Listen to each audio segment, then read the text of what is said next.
الحمد لله رب العالمين والصلاة والسلام على رسوله الكريم اما بعد فاعوذ بالله من الشيطان الرجيم بسم الله الرحمن الرحیم۔ عزیزان گرامی قدر، السلام علیکم ورحمۃ اللہ وبرکاتہ۔ آئیے سیرت النبی صلی اللہ تعالیٰ علیہ وآلہ وسلم میں آج حضور کریم صلی اللہ علیہ وآلہ وسلم کی شان ظرافت پڑھتے ہیں۔ تو اس حوالے سے ان بلندیوں اور رفتوں پر سرفراز ہونے کے باوجود رسول کریم سرور کائنات و بالمؤمنین رؤوف الرحیم شفیع المذنبین رحمت للعالمین صلی اللہ علیہ وآلہ وسلم کی خوش طبعی دلوں کو موہ لینے میں اہم کردار ادا کرتی ہے۔ وہاں جو زہد و تقوی ہے خشک نہیں ہے، بلکہ اپنے صحابہ کے ساتھ آپ دل لگی کر کے ان کے ذہنوں کو روشن رکھتے تھے، جلا دیتے تھے اور ان کے دلوں میں سچی محبت اور بے لوث پیار کے چشمے جاری فرما دیتے۔ حضرت حبشی بن جنادہ رضی اللہ تعالیٰ عنہ اپنے آقا علیہ السلام کے بارے میں فرمایا کرتے، کانا افقہ الناس خلقا، کہ حضور علیہ السلام تمام مخلوق سے بڑھ کر خوش طبع ہیں۔ حضرت عمر فاروق رضی اللہ تعالیٰ عنہ سے مروی ہے کہ رسول کریم علیہ السلام نے فرمایا، انی لامزح ولا اقول الا حقا۔ ترجمہ کیا ہے کہ رسول کریم علیہ السلام فرماتے ہیں، میں مزاح تو کرتا ہوں لیکن ہمیشہ سچ کہتا ہوں۔ مزاح میں بھی، خوش طبعی میں جو مذاق سا ہوتا ہے چھوٹا سا خوش کرنے کے لیے، اس میں بھی فرماتے ہیں کہ میں مزاح تو کرتا ہوں لیکن ہمیشہ سچ کہتا ہوں۔ سبحان اللہ۔ نبی کریم علیہ السلام کی خوش طبعی کی وضاحت کرتے ہوئے ام نبیت رضی اللہ تعالیٰ عنہ بیان کرتی ہیں، فرماتی ہے کہ ایک دفعہ ہم اپنی ایک نوجوان بچی کو اس کے خاوند جو قبیلہ بنی نجار کا فرد تھا اس کے پاس لے جا رہی تھیں۔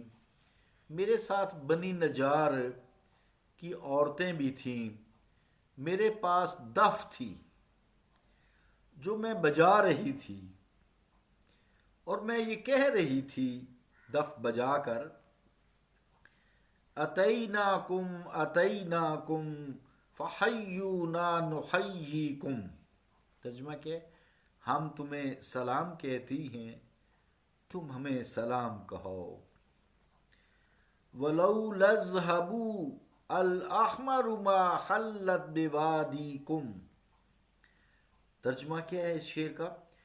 اور اگر تمہارے پاس سرخ سونا نہ ہوتا تو یہ عروسہ یعنی دلہن تمہاری وادی میں نہ اترتی۔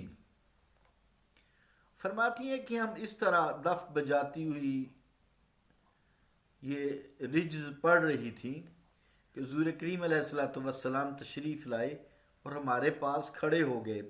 حضور علیہ السلام نے پوچھا، اے ام نبیت یہ کیا کر رہی ہو؟ میں نے عرض کی، میرے ماں باپ حضور علیہ السلام پر قربان، یا رسول اللہ صلی اللہ علیہ وآلہ وسلم یہ قبیلہ بنی نجار کی دلہن ہے جسے ہم اس کے خاوند کے پاس لے جا رہے ہیں۔ حضور علیہ السلام نے فرمایا، تم کیا کہہ رہی تھی؟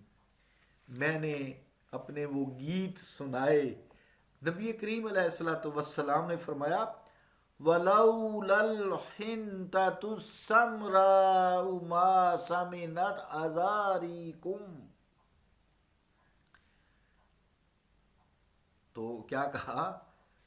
اگر یہ گندم نہ ہوتی، ترجمہ ہے اس کا، وَلَوْلَا الْحِنْطَةُ السَّمْرَاءُ ولولا الخنطة السمراء ما سمنت أزاريكم أزاريكم، یعنی اگر یہ گندم نہ ہوتی تمہاری یہ کماریاں اتنی موٹی تازہ نہ ہوتی.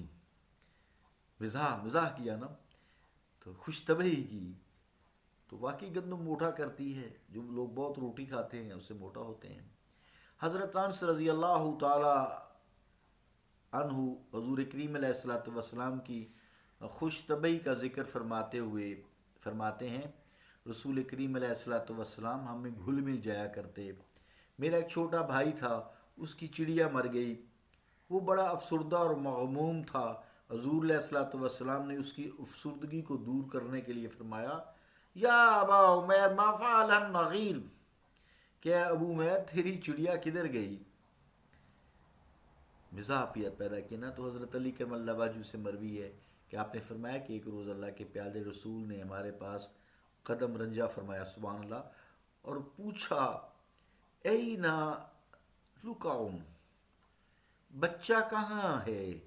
یہ ارشاد سن کر حضرت حسن رضی اللہ تعالیٰ عنہ بار تشریف لائے.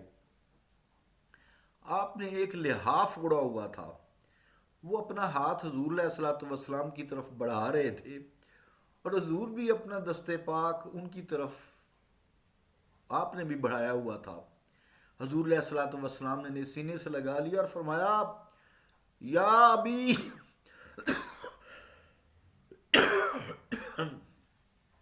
یا ابی انت و امی من احبنی فلیحب ھذا، جو شخص میرے ساتھ محبت کرتا ہے وہ اس فرزند بلند اقبال کے ساتھ محبت کرے. حسن کے ساتھ رضی اللہ تعالیٰ.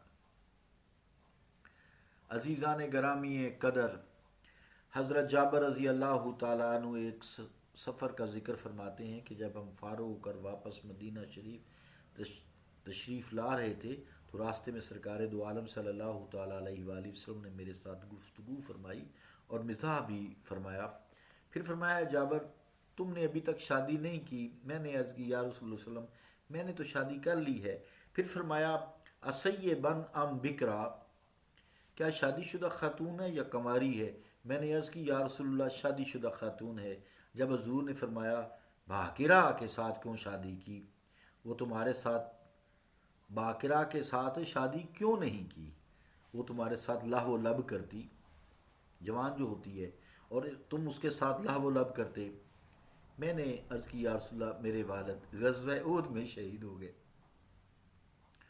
انہوں نے 7 بچیاں چھوڑی، اس لیے میں نے ایسی خاتون سے شادی کی جو ان کی صحیح تربیت بھی کر سکے اور ان کو جوڑ کر اکٹھا رکھ سکے. حضور علیہ الصلوۃ والسلام نے میری اس بات کی تحسین کرتے ہوئے فرمایا، اصبت انشاء اللہ، اللہ کی برکت سے تم نے صحیح فیصلہ کیا ہے. پھر فرمایا، جب ہم سرار پہنچیں گے، ایک گاؤں کا نام ہے سرار جو مدینہ طیبہ سے 3 میل کی مسافت پر تھا، تو ہم وہاں اونٹ ذبح کریں گے، سارا دن وہاں ٹھہریں گے. جب تیری بیوی ماری آمد کے بارے میں سنے گی نا تو اپنے قالین وغیرہ سے گرد غبار جھاڑ دے گی، خود بھی صاف ستھری ہو جائے گی.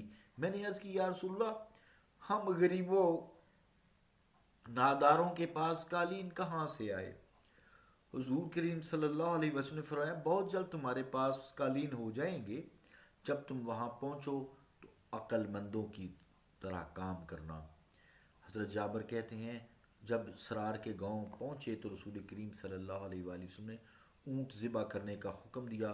ہم سارا دن وہاں رہے. جب شام ہوگی تو سرور عالم اور ہم اپنے اپنے گھروں میں گئے. میں نے ساری بات اپنی بیوی کو بھی سنائی. صلی اللہ تعالی علی رسول خلقہ محمد وعلی آلہ واصحابہ اجمعین برحمتک یا رحمن.